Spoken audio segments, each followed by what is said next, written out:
Bismillahirrahmanirrahim. Assalamualaikum warahmatullahi wabarakatuh.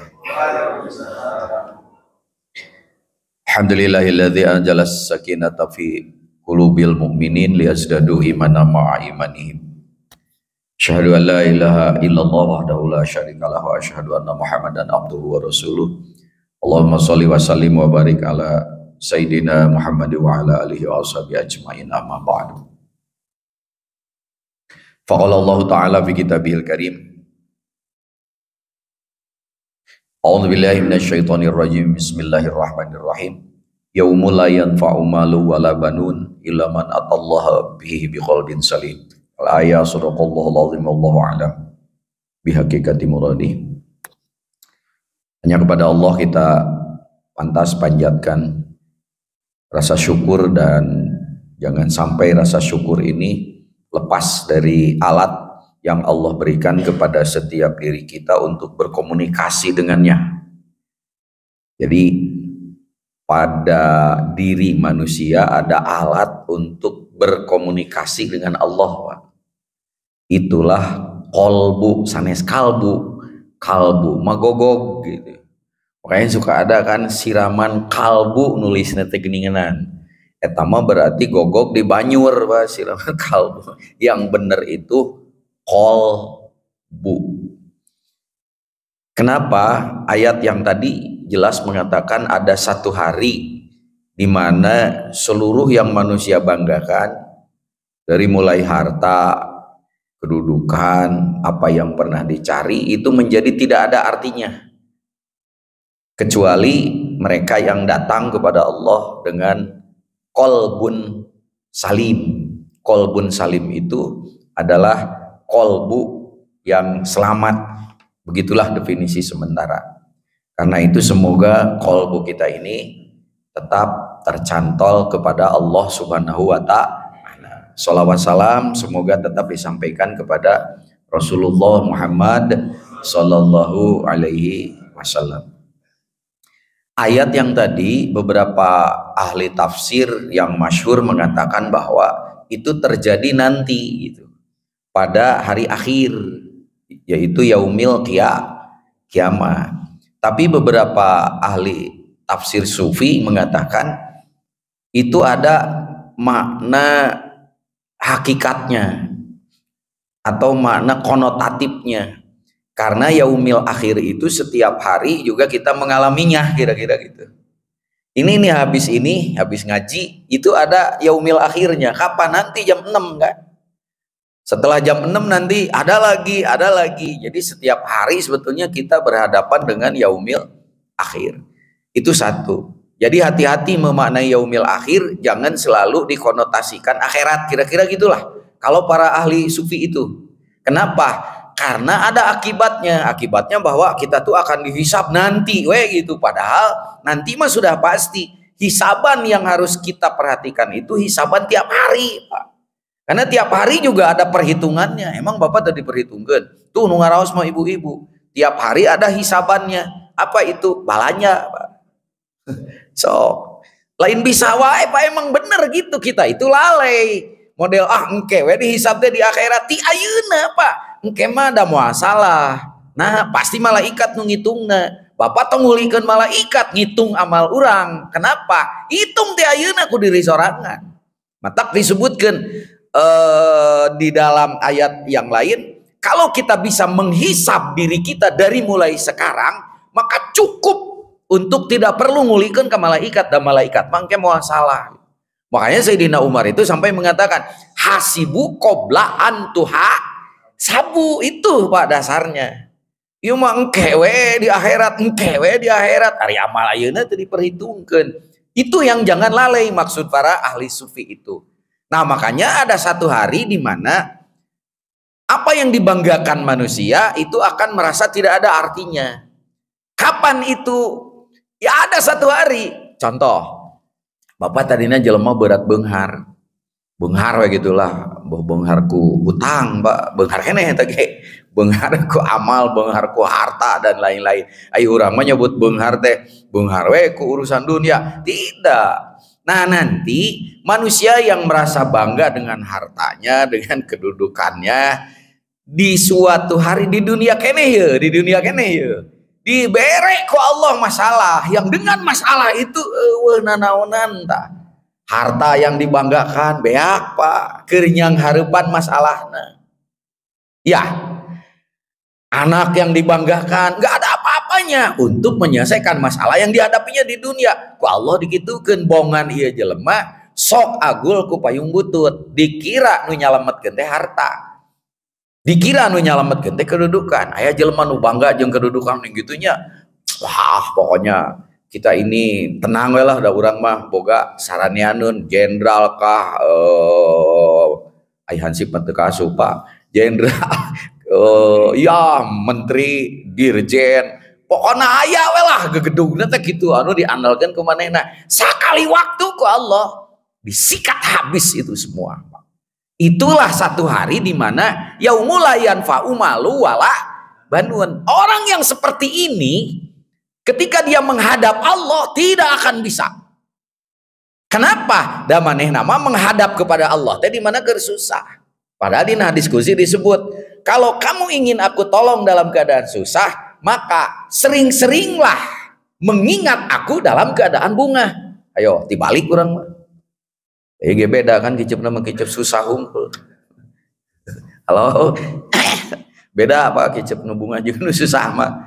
Tah, urang mah lamun keur susah, kakara datang ke Allah. Salah, Pak. Da cek hadis qudsi mah mun hayang ditulungan ku Allah keur waktu susah, sing mineng mengingat Allah dalam keadaan senang. Nah, ketika dia datang kepada Allah dengan segala kesulitannya, mungkin tidak didengar oleh Allah doanya. Kenapa? Karena dia datang kepada Allah mengadukan, bahkan mungkin menyalahkan Allah. Datangnya bukan dengan alat komunikasi kepada Allah. Apa? Hati. Nah, sekarang Bapak sholat ngandalkeun biwir wungkul da teu nepi ka Allah, Pak. Sok mesing peureum kumaha wae oge, sujud ngan tepi kana sajadah, pembacaan tepi kana biwir. Sekarang orang-orang sedang pada pergi haji. Ari hajina teu mawa hate mah punten kukurilingan di Ka'bah. Ka'bah teh Baitullah, Baitullah teh bahasa kasarnya mah rumahnya Allah. Emang kapanggih jeung nu gableng imana? Makanya hati-hati Pak. Kalau kita tidak pernah, bahasa Jermannya apa ya, ngoropea hati. Apa itu mengoropea ya? Kenapa? Karena hanya itu alat untuk berkomunikasi dengan Allah. Nah, pertanyaannya, Pak Isep, hati itu apa dan hati itu di mana? Itu pertanyaannya. Kenapa? Kalau sampai saat ini kita tidak tahu hati, bahaya. Makanya saya memberi judul dalam kuliah subuh ini dengan istilah fikih kolbu, ilmu untuk menata ibadah hati. Nah, baru kita masuk kepada topik kita. Apa itu kolbu? Ya, yang Bapak tahu apa itu kolbu itu? Kenapa? Karena kolbu itu barang yang ada yang dohirnya, ada yang fisiknya, ada yang batinnya. Bagaimana cara kita mengetahui kolbu? Yang kita sebut hati. Awas, kalau kolbu beda dengan hati dalam arti sehari-hari. Kolbu atau hati dalam arti sehari-hari mah anu sok bisa disambal goreng ku ibu-ibu. Ayeuna kan sakedeung deui urang mencit kurban. Kan aya sesana teh sok disambal goreng geuningan. Mun sambal goreng pasti make hate. Ngan hate nu dimaksud mah lain hate anu eta, Pak. Hate nu eta mah bisa disambal goreng, Pak. Di mana itu letaknya? Sebelah kanan, Pak, di sini. Namanya lever. Bahasa Arabnya bukan kolbu, kibdun eta mah, Pak. Yang sebelah sini mah. Nah, yang dimaksud kolbu mah adalah ada segumpal daging di dalam tubuh manusia yang ketika segumpal daging itu benar, maka benarlah seluruh kehidupannya, termasuk fisiknya. Dan ketika itu rusak, maka rusaklah seluruh kehidupannya. Ala wahyal kolbu. Begitu kita cek ke dalam tubuh kita, memang ada segumpal daging itu nu ngagendul teh, tapi sanes nu ieu. Nu mana? Nu paling vital bukan ini, tapi yang ada di sebelah sini, itulah jantung. Sok ayeuna Bapak pulang we ti dieu. Mohon maaf, satu saluran saja jantungnya itu tersumbat, digotong Pak ke rumah sakit. Kalau begitu, kolbu dalam definisi yang pertama adalah segumpal daging. Ya, kata Imam Ghazali, itulah yang disebut dengan kolbun sonburiyun. Kolbun sonburiyun itu segumpal daging yang seperti buah sonburi. Jadi sonburi itu nama buah, Pak. Nu bentuk nate jika eta. Gitu. Apakah itu? Jantung, Pak. Nah, ayeuna jantung ieu mirip dengan buah sonburi. Jadi sonburi nama buah. Kan urang masuk nyebut hate sanubari. Padahal dari nama buah itu. Buah sonburi. Jika kumaha buah sonburi, nya eta juga jantung ibu. Teu apa? Buka we jerona, cing tinggal lihan gitu. Di situ percaya. Itulah. Dan betul, Pak, ketika barang yang satu itu rusak saja satu salurannya, bermasalah hidup Bapak. Tapi apakah hati itu yang bisa dipakai untuk alat berkomunikasi dengan Allah? Bukan. Kenapa? Yang ada di balik yang fisik itu. Dan itu berbentuk nur. Bahkan itu lebih luas daripada kolbu anu ngagendul eta. Apakah itu? Itulah kolbu yang kedua, kata Imam Ghazali. Inilah namanya kolbun nuroniun. Urang masa popoe nyebut hate nurani. Iya. Kolbun nuroniun itu memang bentuknya nur, Pak. Nur itu apa? Cahaya. Kalau begitu goib. Goib kolbu nu eta mah. Tah kolbu nu eta anu bisa dipakai berhubungan kepada Allah. Bahkan kolbun yang ini bukan hanya segendul daging, tapi satu area, satu wilayah, yang di dalam wilayah itu ada yang suka kolaba. Kolaba itu artinya bolak-balik.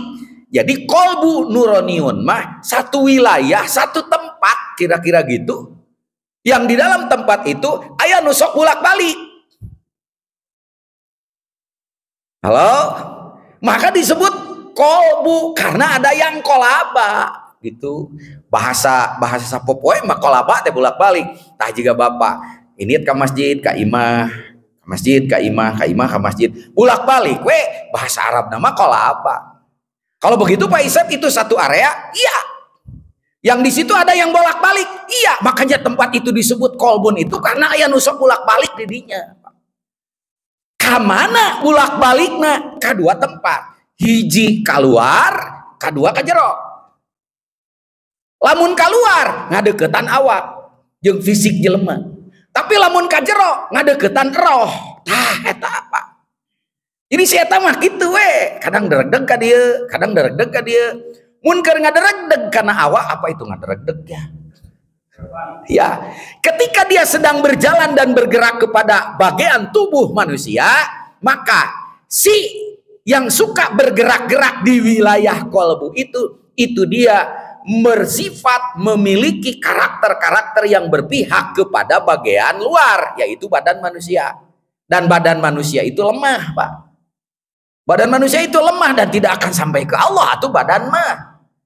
Paling jauh badan itu sampai ke alam kubur. Itu pun gak sampai ke alam barzah. Awas, bedakan alam kubur dengan alam barzah. Alam kubur mah fisik, Pak. Tapi alam barzah di balik yang fisik itu bisa terpercaya sok Bapak diheula ka ditu. Asup ke alam kubur. Nah, kubur mah teu kadinya tuh awak Bapak ge beak keur cacing, Pak. Tapi ada yang masih terus bablas ke sana. Ada, itulah ruhani. Dan pintu untuk masuk ke alam ruhani yang merupakan alam ilahi, itulah ada di wilayah kolbu itu, Pak. Nah, kalau begitu, yang suka bolak-balik itu sekali waktu dia bergerak ke arah tubuh, sekali waktu bergerak kemana? Ke arah ruh. Kalau dia bergerak ke alam ruh atau ke jalur yang mendekati ruh, maka si yang suka bolak-balik itu itu dia memiliki karakter dan sifat-sifat yang baik. Jadi mun keur kana awak dia edan si eta mah. Tapi lamun keur ngadeukeutan kana roh eling si eta mah.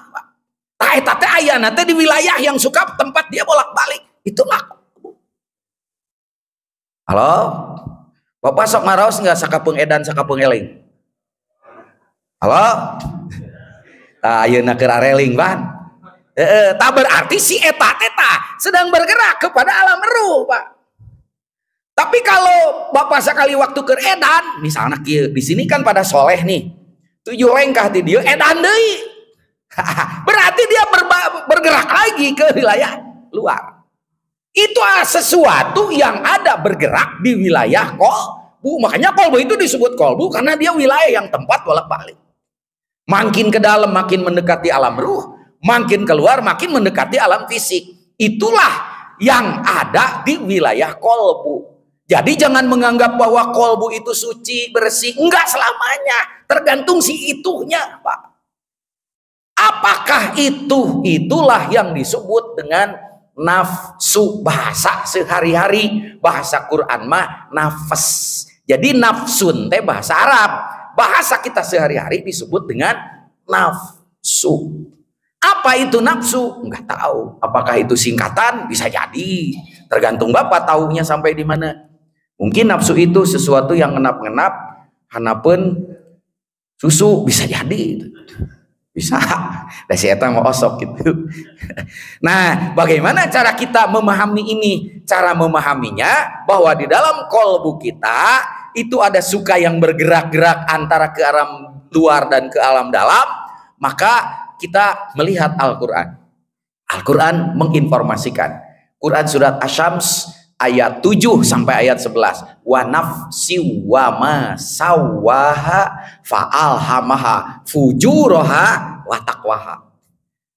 Pada diri manusia itu aku berikan sesuatu. Apakah itu nafas?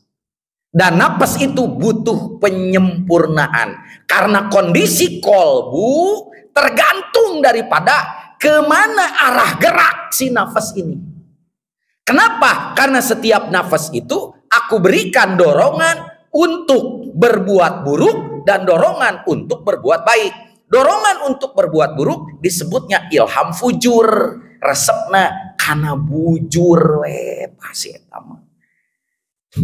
Sakitu geus kolot mikirna teh kana bujur we Pak. Keun we bujurna mah ieu tatangga bujurna nu jadi masalah. Iya, bujur hayam mah tadi dongengkeun Pak. Bujur jelema ieu mah Pak. Pan Bapak teh di Soledad teh gara-gara eta banyak pejabat yang bejat gara-gara yang satu itu. Ustad jadi bejat, ajengan jadi bajingan gara-gara yang satu itu. Kenapa? Karena di dalam kolbunya dia hanya mengikuti gerak yang selalu membawa dia ke alam luar.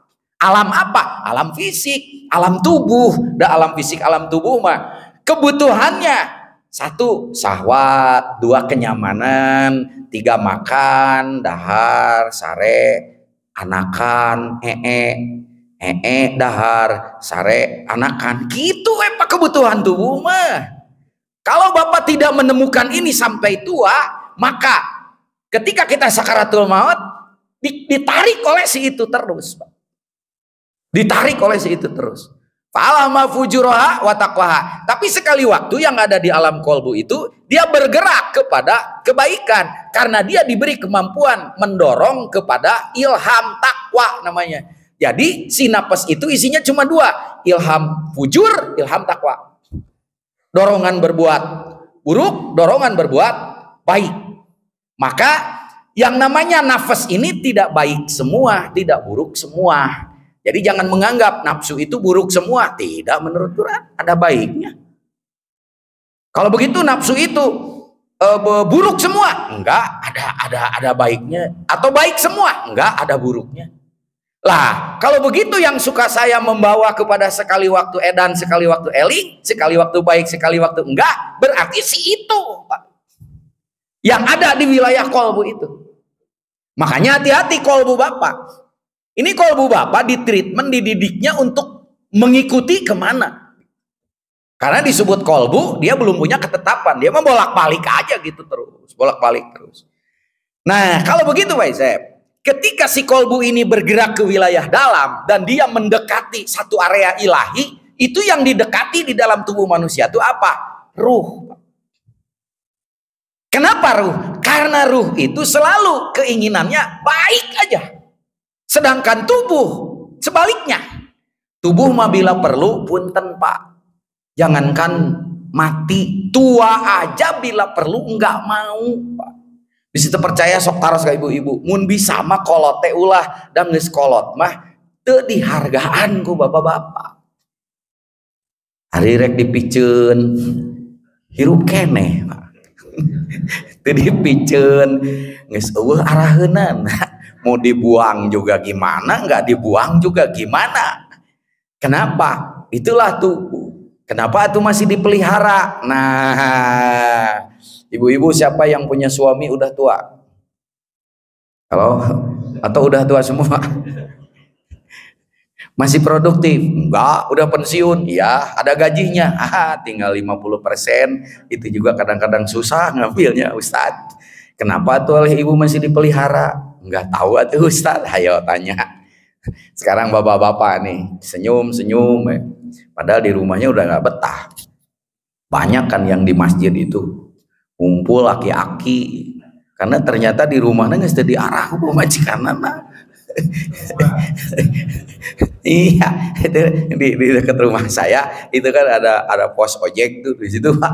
Ternyata dulu penghuninya tukang ojek, sekarang mah enggak. Aki-aki unggul.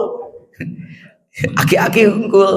Ya saya tanya, nah teh bah aya di dieu nyeta tuh. Kenapa? Di imah geus rewel eta cicing di imah salah. Kenapa? Diomongin sama istrinya. Aki-aki ngecek dong gue di imah ngadiukan kanjut we. Itu gerak. Emang kudu ngadiukan naon deui da barang sesana cuma itu. Ya enggak? Akhirnya kan kalau yang lihat temennya yang senasib sepenanggungan ngumpul di pos ronda. Masih beruntung di pos ronda. Coba kalau di pos ronda. Beda satu huruf, beda bentuk itu. Ya kan suka ada tuh istri yang pekerjaannya ngejelek-jelekin suami aja. Ini ngejelek-jelekin di depan janda. Cek janda teh atuh. Kalau sudah dijelek-jelekin mah biarin buat saya aja. Ih jangan. Gimana ini teh sama orang lain nggak boleh. Sama sendirinya juga gak dipelihara. Di rumah direwelin terus. Akhirnya keleyeng pergi ke tempat pos ronda. Ngobrol aja di situ. Kebetulan tukang ojeknya suka pada ke masjid karena posnya kan di depan masjid. Si Aki yang belum pernah ke masjid malu merenan. Tengok kiri, tengok kanan, orang pada ke masjid. Ikut ya dia teh ke masjid. Itu 1 orang, 2 orang, 3 orang. Alhamdulillah makanya Aki-Aki teh ngumpul ya di masjid. Rupanya gara-gara itu tadi. Kenapa? Da tubuh mah kalau perlu jangankan mati, tua aja nggak mau.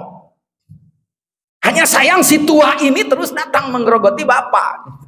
Ya gigi mulai tanggal 1-1 ya kan. Mata sudah nggak bisa membedakan mana nona mana nini kan.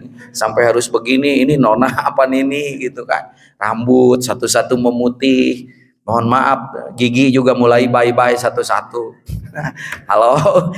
Nah, tubuh mah begitu Pak. Tubuh mah begitu. Dan tubuh ini akan ada akhirnya. Itulah yang saya bilang tadi, mati. Tapi kan ada yang masih terus dia bablas. Bahkan kenapa yang saya bilang tadi, bapak-bapak yang sudah tua ini mohon maaf masih dipelihara di rumah. Karena masih ada yang paling berharga di dalam tubuhnya. Apakah itu? Ruh. Nah kalau ruhnya sudah nggak ada, mohon maaf. Langsung ke Al-A'raf diumumkan, minta kepada KM. Pada KM pangumumkan. Kenapa? Itu caroge abdi pupus, si Aki teh pupus sebutnya kayak gitu. Ya dengan memelas dia padahal masih gerak ini di imah lah. Terus bau hangit di imah sih jadi hantu kan gitu. Ya akhirnya diusir juga kita. Tapi masih ada yang terus berlanjut. Jadi kita berharga karena ada sesuatu yang berharga di dalam tubuh kita. Apa? Ruh, Pak. Nah, sekarang perbedaannya di mana wilayah ruh, kolbu dengan jasad kita? Ya persis kayak begini, Pak. Botol ini kan menggambarkan inilah bagian dari kehidupan kita. Ini botol plastik, inilah tubuh kita, Pak. Yang di dalam inilah yang berharga. di botol ini? Apa? Air. Apalagi ini air kangen, Bu. Ini luar biasa. Tapi ketika yang di dalamnya sudah tidak ada, airnya sudah tidak ada, botol ini nggak ada harganya, Pak. Dipenyekeun, dialungkeun, paling diambil oleh siapa? Tukang mulung. Nah, kayak tubuh Bapak juga begitu. Kalau sudah nggak berharga, coba dikeluarin. Paling diambil tukang mulung, Pak. Dipulung, dibawa kemana? Dua, kalau nggak ke panti asuhan, dirawat di rumah sakit jiwa. Kalau botol mah nggak ada harganya. Berarti yang berharga itu apa? Isinya, ruhnya. Nah, kalau itu sudah nggak ada, mah ini nggak ada harganya. Sama ketika Bapak juga yang tadi itu. Makanya kalau misalnya Bapak sekarang udah nggak dihargain, keluarin aja Pak ruhnya dari tubuh kita. Nggak ada harganya Pak itu. Pertanyaannya, ketika kita mau masuk ke alam ruh, maka mau nggak mau harus melalui ini. Tutup botol. Tutup botol inilah yang ibaratnya kolbu. Makanya di dalam salah satu kitab disebut al-qalbu babur ruhi. Kolbu itu pintunya ke alam roh. Apa pentingnya roh? Ya kalau roh gak ada kita mati. Pak, satu berarti roh itu sumber kehidupan. Bapak bisa ngicep, aya etaan kene. Bapak bisa mendengar, aya etaan kene. Yang kedua, fungsi roh di dalam kehidupan kita di dunia, selain sebagai sumber hidup, dialah yang akan menerima segala energi spiritual. Mana energi spiritual? Dari hasil ngaji. Kan aya pahala, nah tah pahala teh energi spiritual. Lamun dina HP mana cing? Pulsa kuota. Ieu HP awak Bapak hirup, tapi lamun teu dipulsaan bisa nelepon teu. Bapak kalau hanya sekedar sholat saja itu mah ngecas Pak. Tapi sekarang dari sholat itu khusyuknya dapat nggak? Tak khusyuk mah Pak, itu yang disebut dengan pulsa. Sholat mah sholat, apa bedanya dengan ini? Ini tuh supaya hidup, dicas Pak. Begitu dicas, ada pulsanya enggak? Kalau nggak ada, dia cuma hidup. Apa bedanya dengan Bapak? Bapak sholat, sholat mah ngecas. Tapi khusyuknya itu yang akan menjadi energi rohani. Kalau energi rohani ini kuat, mohon maaf Pak, maka orang itu hanya tergerak kepada nafsunya itu, ditarik kepada yang baik-baik saja. Tapi kalau rohaninya lobet, karena nutrisi rohaninya nggak masuk, kan harus melewati pintu, pintunya kotor, maka meskipun sholat, rohaninya tetap tidak mendapatkan energi apa-apa. Maka sekalipun sholat, energi dari sholat tidak pernah memberi nutrisi kepada rohani, maka sholatnya hanya sekedar gerakan saja, tidak menggerakkan rohaninya, karena rohaninya tetap kosong. Puasa, ketika puasanya bukan karena Allah, tidak ikhlas puasanya, maka puasanya itu tidak memberi apa-apa suplemen kepada energi rohaninya. Kenapa si amal-amalan tadi, energi rohaninya, pulsanya, tokennya, kuotanya nggak masuk ke alam rohani? Karena ketika mau masuk ke alam rohani, dia harus melewati pintu, yang di dalam pintu itu namanya kolbu. Di sini ternyata banyak herder-herdernya yang merampok semua energi spiritual kita. Apakah itu? Yang tadi yang suka bolak-balik itu, itulah nafsu Pak. Jadi nafsu teh aya teh di dia. Maka setiap energi mau masuk ke alam rohani terjadi dirampok. Itulah yang disebut dengan kolbu yang berpenyakit. Karena itu kolbu ada 3. 1 kolbun salim, 2 kolbun marid, 3 kolbun mayit. Kolbun salim, hati yang senantiasa sehat karena dirawat Pak. Bukan harus ke dokter karena penyakit leper, bukan. Eta mah kolbu nu menggendul, apa itu menggendul ya? Itu mah kolbu yang menggendul tadi. Ini mah kolbu yang rohaninya. Emang Bapak tahu cara merawatnya? Contoh sekarang sampai tua orangnya, mohon maaf, masih sentimen, ngomongnya masih rungsep sama orang lain, masih mencela, merasa dia paling benar karena aku paling senior. Apa Bapak nggak merasa? Punten Pak. Kan lo pakai nih jelema nu kitu abong-abong tukang sholat, dah tukang sholat eta mah da hate nama teu kabawa. matak sholat dengan ukur tapi karena sajadah. Kalau arti dia balagug deui sakitu geus aki-aki. Mikir teu rek kitu wae. Itu pertanyaannya. Keun we lah nu ngora mah. Wirid-wirid maca Quran. Wirid ge Pak punten. Juga pangaresa tuh make tasbih. Tasbih nu 100 tapi kan geus beye atuh terus we dikieu. Kenapa ngomongnya masih kotor? Ada apa dengan kolbumu? Ibu-ibu makin tua, bukan makin ikhlas, makin belikan, makin tepayaan. Halo, dia omongan saeutik kajang ngilek. Tuh balik-balik Pak di mana? Di ditu we sisi susukan, balik-balik teh magrib. Kenapa? Sieun kuntilanak. Sini kuntilanak sieun ku ibu. Nah, da ibu geus cawig-wig, Pak. Halo? Ini yang disebut dengan kolbun marid, Pak. Ngaji. Kalau ngajinya tidak membawa energi hati, mohon maaf, ngaji jerik, Pak. Harusnya kan ngajinya apa? Ngaji diri, bukan ngaji orang lain. Kalau sudah manusia itu ngaji diri, dia tidak akan sempat untuk melihat aib orang lain. Karena aib dirinya sendiri lebih banyak dari aib yang selalu dia lihat. Kenapa pandangan kita harus selalu keluar? Tarikan yang ada di dalam kolbunya harus selalu dia ikuti karena dorongannya selalu keluar. Kemana energi sholatnya? Karena energi sholatnya tidak berenergi. Energi apa? Energi spiritual. Apa? Itulah bagian-bagian yang hakikat dari seluruh ibadah kita. Dina sholat ayah khusyuk, sholat nama fisik khusyuk. Ayah khusyuk jangkung penek. Sholat tapi teu sabar. Ayah sabar rakaat. Halo? Sabar itu ibadah, sholat gak ada sabarnya, nggak jadi Pak. Khusyuk aja susah. Wasta'inu bisobri wassalah. Minta tolonglah kamu dengan sabar dan sholat. Berarti sabar dengan sholat disatukan di dalam ayat itu.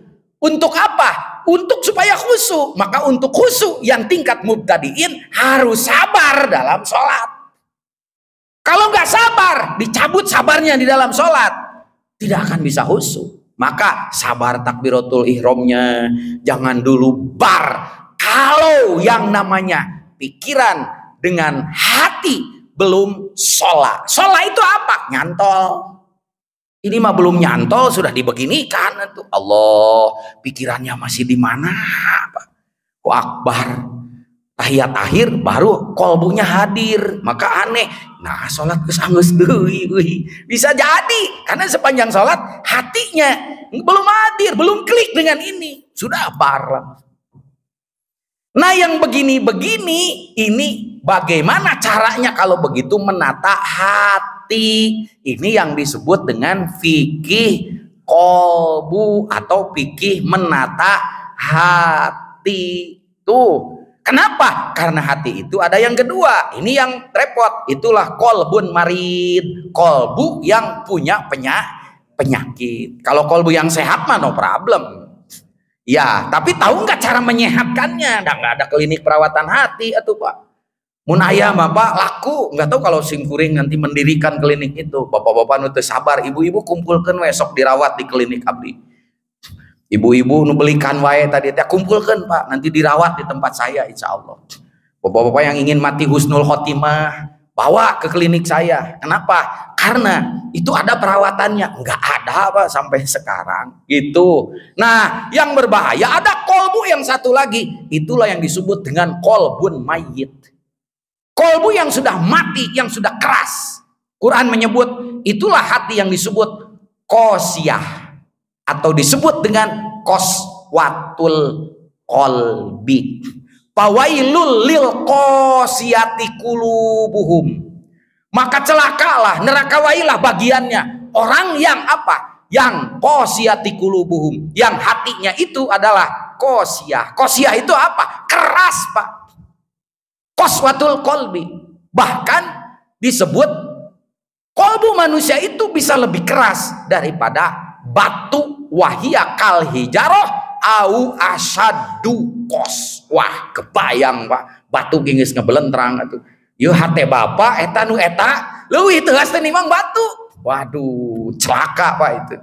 Nah, pertanyaannya, apa yang membuat hati itu kotor tadi? Yang membuat hati kotor itu adalah nafsu. Ternyata Quran menyebut tidak kurang dari 6 sampai 7 jenis nafsu yang selalu bergerak di wilayah itu, Pak. Dia narik ke sini, narik ke sini, narik ke sini, narik ke sini, terus aja gitu setiap hari. Kalau Bapak tidak ngaji diri, tidak akan tahu itu. Apa itu 7 nafsu itu? Mari kita urut satu-satu sekaligus dengan tempatnya supaya Bapak bisa tahu ini nafsu apa yang sedang bergerak. Kalau sudah tahu tempatnya gampang, Pak, hajar saja ke situ. Pertama nih yang ada di ubun-ubun. Ini beda matanya sudah pada melihat jam, Pak. Iya, ada si eta mah gitu, Pak. Mun jam genep teh hayang nanti keluar. Mun bisa makmum. Ini mah untuk membuktikan, biarin 5 menit lagi geresok. Udah nggak sabar sih eta mah, Pak. Mentak geus kieu we. Ai penceramah teh sensitif, Pak, kalau ada mustambi yang sudah banyak begini, oh ieu teh nyuruh eureun, Pak. Sama dengan khutbah Jumat atau khutbah Jumat. Nih, dikira teh makin husu. Amin. Amin, bukan itu. Amin bukan husu. Nyuruh berhenti. Karena kalau ini saya buka, banyak yang marah, Pak. Kenapa? Asa kahongkeun. Buset, itu gua banget, Pak Isep gitu. Nah, nantilah kita lanjutkan kajiannya, nggak tahu kapan lagi.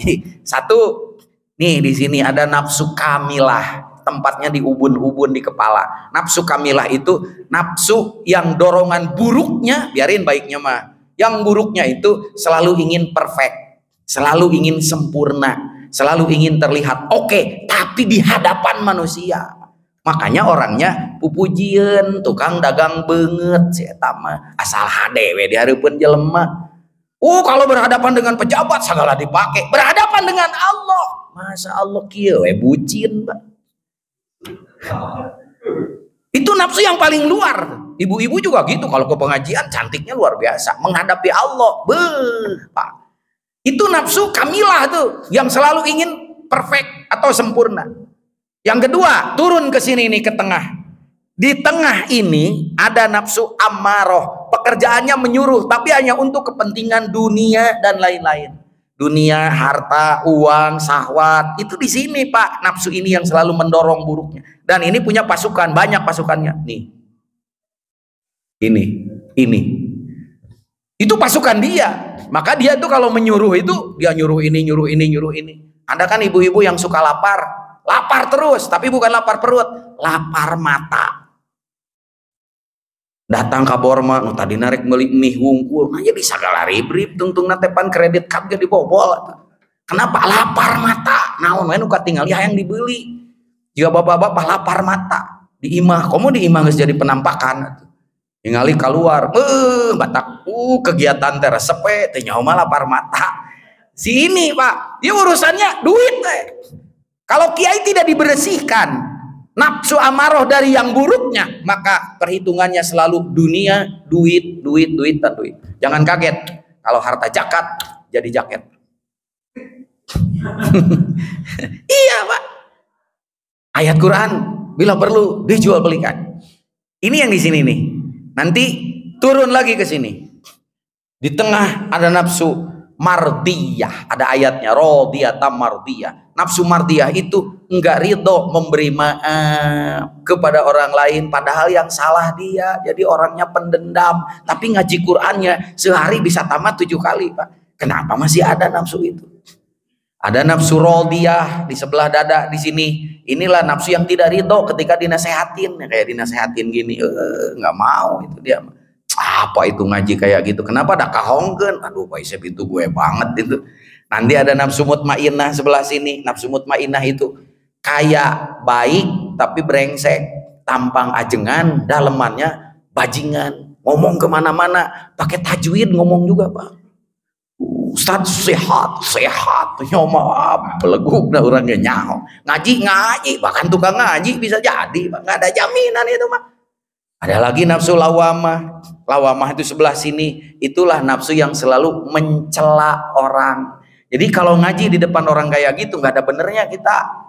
Ini salah, itu salah. Persis kayak istri bapak. Istri bapak kan gitu, selalu nyalahin aja. Jadi nggak ada benernya sama orang yang kayak gitu. Nanti ada nafsu amarah lawasawiyah. Sawiyah itu sok pinter. Makanya nggak mau ngaji ke sini. Ngaji juga bukan untuk diamalkan, ngakur-ngakur. Kamana ieu matak si eta mah kieu we ngadenge ngaji. batur mah seuri, manehna mah unyem. Nanti keluar ilmunya bukan diamalkan, diperdebatkan. Wah nggak bener itu bid'ah, itu nggak ada dari Qur'annya. Nabi nggak pernah ngomong gitu. Panggih jeung Nabi ge henteu si eta. Nah salat asapang sunnah. Gitu Pak. Kalau nafsu ini tidak dibersihkan, maka kolbu Bapak sampai kapanpun berpenyakit. Peci tidak jadi jaminan. Sekarang pulang dari haji, pulang dari sana, edan deui. Kenapa? Karena nggak tahu ilmu untuk membersihkan wilayah kolbu yang marid itu. Pertanyaannya, mau dibersihkan pakai apa? Karena kalau itu terus dibiarkan sampai kapanpun, Bapak tidak akan pernah merasakan nikmatnya bagaimana ruhani itu memberi sesuatu yang tidak pernah bisa dikatakan, merasakan yang belum pernah dirasakan, dan merasakan kehadiran ilahi yang dekatnya lebih dekat dari urat yang ada di leher. Pertanyakan sekarang, apakah Bapak merasa pertemuan dengan Allah ketika sholat? Bapak merem yang ada kegelapan, Bapak sujud yang ada pusing kepala. Setelah itu Bapak jauh lagi dari Allah. Kenapa? Itu masalah kolbu. Nah kolbu ini kalau tidak ada ilmunya untuk menata itu, namanya fikih kolbu. Maka sampai sekarang kita itu tidak pernah tahu ruhani kita itu bangkit atau tidak. Makanya disebutkan an-nasu niyamun idza mata intabahu. Semua manusia itu ruhaninya dalam keadaan tidur. Nah, dipepene ku nafsuna, Pak. Ketepan arek cengkat cicing. Tenang hirup maya keneh. Maneh teh kakara 60 tahun can 70 tahun sare we ayeuna mah. Teu kudu ka masjid di dieu ge bisa. Thalabul ilmi mah dari sini juga kedengaran. Salat tong husu teuing, salat teh isukan ge aya keneh. Kamari nu husu ge paes teh. Kamari nu hararusu salatna loba hutang ning jiga aing. Dia itu akan selalu berkata yang tadi itu, dan perkataannya itu yang disebut dengan wiswas, khotir, khoyal, satu lagi hawajis. Itu bisikan yang ada di kolbu Bapak. Yang tadi yang khoyal, yang khotir, yang hawajis, itu semua bisikan-bisikan dari nafsu yang tadi. Makanya sekarang khotir, lintasan pikiran. Kalau lintasan pikirannya dari nafsu yang baik, maka lintasan-lintasannya kepada yang ingin berbuat baik. Tapi ketika bisikannya yang buruk, maka khotir tadi pasti berasal dari setan. Itu aja belum bisa membedakan Bapak. Mana khotir saitoni, mana khotir mulki, mana khotir nafsi, mana khotir ilahi, mana khoyal ruhani, mana khoyal dari nafsani Bapak yang selalu menghayalkan karena pemajikan di imah geus pewot. Ningali nurada herang di dieu teh menghayal, itu khoyal namanya.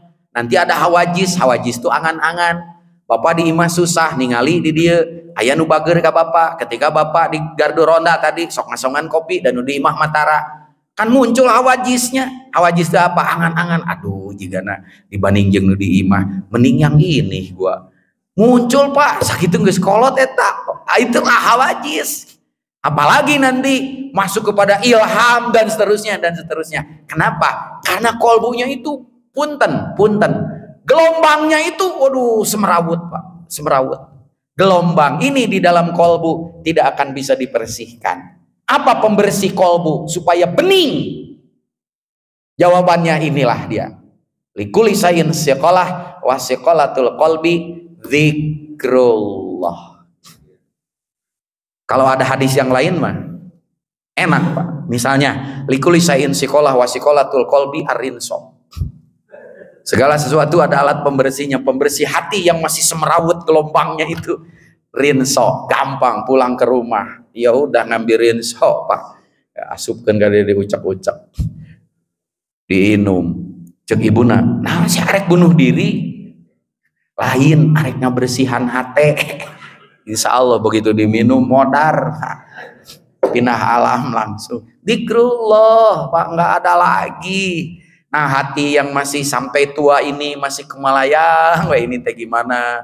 Nanti kalau mati bagaimana? Masuk neraka, tidak mau masuk surga, apakah sudah terdaftar di sana?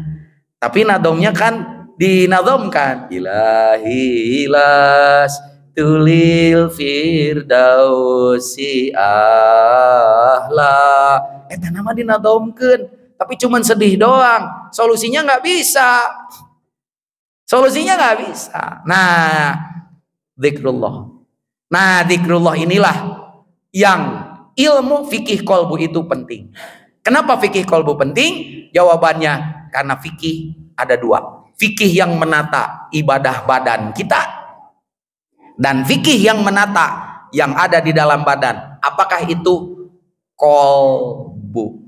Fikih kolbu ini yang jarang diungkap oleh para ulama. Makanya sekarang saya lagi mempopulerkan satu bagi para jamaah haji. Apakah itu? Manasik kolbu.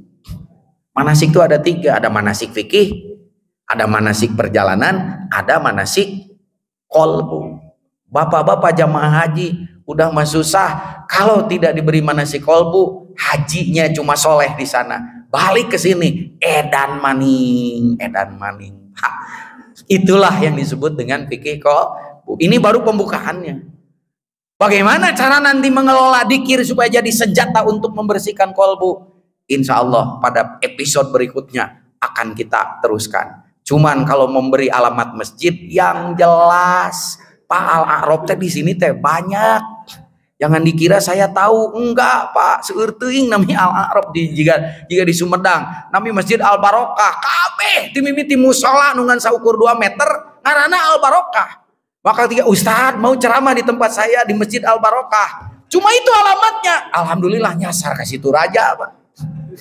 Sama di sini juga. Saya ini Al-A'rab yang mana?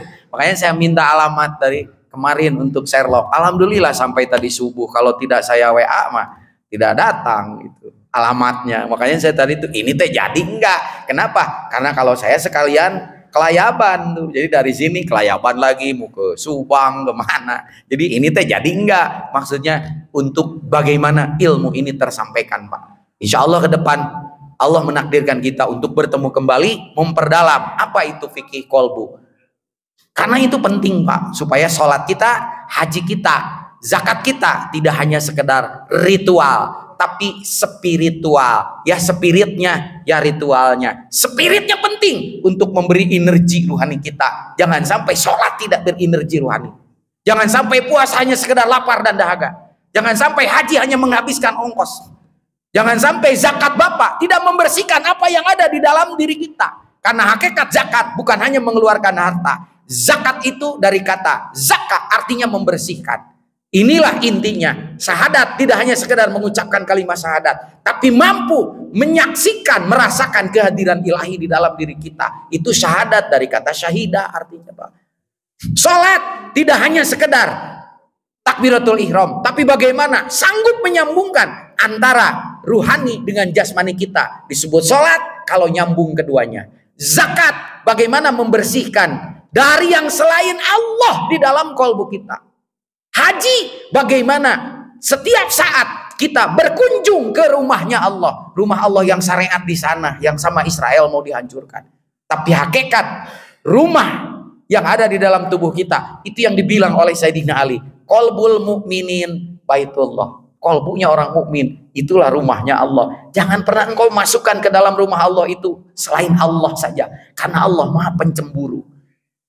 Itulah Pak bab hakikat dari kajian fikih kolbu. Insya Allah pada episode berikutnya akan kita kupas tuntas. Mari kita tutup dengan sama-sama berdoa kehadirat Allah agar kita senantiasa diberi kebeningan kolbu. Allahumma sholli ala Sayyidina Muhammad Al-Fatih lima uglik wal khotimi lima sabak nasiril haqqi bil haqq wal hadi ilas siratikal mustaqim wa ala alihi qadri wa miqdarihil azim. Allahumma aftah lana bi futuhil arifin warzuqna ladzatan nadri ila wajhikal karim wasyauqa biliqaik. Allahumma nawwir qulubana, Allahumma nawwir qulubana, Allahumma nawwir qulubana binuri hidayatika kama nawartal ardo binuri syamsika abadan abada birahmatika ya arhamar rahimin.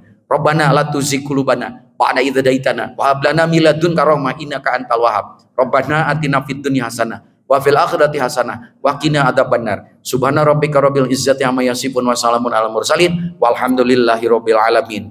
Assalamualaikum warahmatullahi wabarakatuh.